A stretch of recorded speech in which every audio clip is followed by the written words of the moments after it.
ಉತ್ತರ ಕರ್ನಾಟಕ ಸೈಡ್ ಹೋದ್ರಂದ್ರೆ ಶೇಂಗಾ ಚಟ್ನಿ ಮತ್ತು ಈ ಒಂದು ಗುರೆಳ್ ಚಟ್ನಿ ಎಲ್ಲರ ಮನ್ಯಾಗೂ ಇದ್ದೇ ಇರ್ತೈತಿ.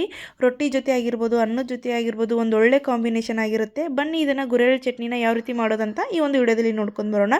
ಮೊದಲಿಗೆ ಒಂದು ಬಾಣಲಿನ ಇಟ್ಕೊಂಡು ಅದಕ್ಕೆ ನಾನು 2 ಬೌಲ್ ಆಗೋಷ್ಟು ಗುರೆಳನ್ನ ಹಾಕ್ಕೊಂಡಿದ್ದೀನಿ.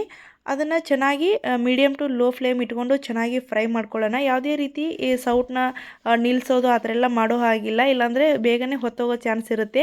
ಇದನ್ನು ಕೈ ಬಿಡದೇನೆ ಈ ರೀತಿ ಚೆನ್ನಾಗಿ ಫ್ರೈ ಮಾಡ್ಕೊಳ್ಳೋಣ. ಇದು ಫ್ರೈ ಆಗಿದೆ ಅಂತ ಹೆಂಗಪ್ಪ ಗೊತ್ತಾಗುತ್ತೆ ಅಂದರೆ ಅದು ಚಟಪಟ ಚಟಪಟ ಅಂತ ಸೌಂಡ್ ಮಾಡುತ್ತೆ.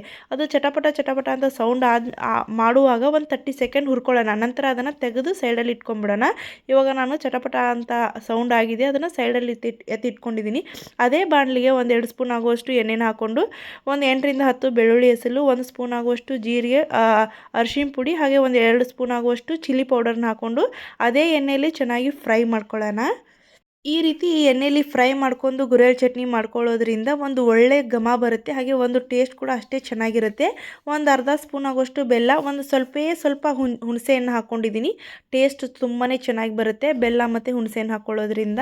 ಬೆಲ್ಲ ಇಲ್ಲ ಅಂದರೆ ಸಕ್ಕರೆ ಕೂಡ ಹಾಕ್ಕೊಳ್ಬೋದು, ಅದು ಕೂಡ ಚೆನ್ನಾಗಿ ಟೇಸ್ಟ್ ಬರುತ್ತೆ. ಈ ರೀತಿ ಚೆನ್ನಾಗಿ ಫ್ರೈ ಆದಮೇಲೆ ನಾನು ಫ್ರೆಶ್ ಆಗಿ ಕರಿಬೇವಿನ ಎಲೆನ ಇಟ್ಕೊಂಡಿದ್ದೀನಿ. ಅದನ್ನು 1 ಬೌಲ್ ಆಗೋಷ್ಟು ಹಾಕ್ಕೊಂಡಿದ್ದೀನಿ. ಹಾಕ್ಕೊಂಡು ಚೆನ್ನಾಗಿ ಫ್ರೈ ಮಾಡಿಕೊಂಡು ಈ ಟೈಮಲ್ಲಿ ನಾವು ಗ್ಯಾಸ್ ಫ್ಲೇಮನ್ನು ಆಫ್ ಮಾಡ್ಕೊಳ್ಳೋಣ. ನಂತರ ನಾವು ಆಲ್ರೆಡಿ ಫ್ರೈ ಮಾಡಿ ಇಟ್ಕೊಂಡಿರುವಂಥ ಗುರೆಳನ್ನ ಇದಕ್ಕೆ ಹಾಕ್ಕೊಂಡು ಚೆನ್ನಾಗಿ ಮಿಕ್ಸ್ ಮಾಡ್ಕೊಳ್ಳೋಣ. ಆ ಎಣ್ಣೆಯಲ್ಲಿ ಗುರೆಳು ಕಂಪ್ಲೀಟಾಗಿ ಮಿಕ್ಸ್ ಆಗಬೇಕು, ಅಲ್ಲಿವರೆಗೂ ಚೆನ್ನಾಗಿ ಮಿಕ್ಸ್ ಮಾಡ್ಕೊಳ್ಳೋಣ. ಜ್ಞಾಪಕ ಇರಲಿ, ನಾನು ಇಲ್ಲಿ ಗ್ಯಾಸ್ ಫ್ಲೇಮನ್ನು ಆಫ್ ಮಾಡಿದ್ದೀನಿ. ಇವಾಗ ಇದು ಚೆನ್ನಾಗಿ ಗುರೆಳು ಕಂಪ್ಲೀಟಾಗಿ ಆರಿದ ಮೇಲೆ ಅದನ್ನು ಮಿಕ್ಸಿ ಜಾರಿಗೆ ಹಾಕ್ಕೊಂಡು ಚೆನ್ನಾಗಿ ರುಬ್ಕೊಂಡು ಬರೋಣ. ಇವಾಗ ಕಂಪ್ಲೀಟಾಗಿ ಗುರೆಳು ಕಂಪ್ಲೀಟಾಗಿ ಆರಿದೆ. ಇವಾಗ ಮಿಕ್ಸಿ ಜಾರಿಗೆ ಹಾಕ್ಕೊಂಡು ಚೆನ್ನಾಗಿ ರುಬ್ಕೊಂಡು ಬರೋಣ. ಒಂದು 5 ರಿಂದ 6 ಗಿರ್ ಅಂತ ತಿರುಗಿಸ್ಬಿಟ್ರೆ ಸಾಕು, ಬೇಗನೆ ಸಣ್ಣ ಆಗಿಬಿಡುತ್ತೆ. ಟೇಸ್ಟ್ ಮಾತ್ರ ತುಂಬಾ ಚೆನ್ನಾಗಿರುತ್ತೆ. ಉತ್ತರ ಕರ್ನಾಟಕದಾಗ ಯಾರ್ದ ಮನೆ ಒಳಗೆ ಹೋಗಿ ಕೇಳಿದ್ರಂತೂ ಗುರೆಳ್ ಚಟ್ನಿ, ಶೇಂಗಾ ಚಟ್ನಿ ಅಂತೂ ಕಂಪಲ್ಸರಿ ಇದ್ದೇ ಇರ್ತೈತಿ.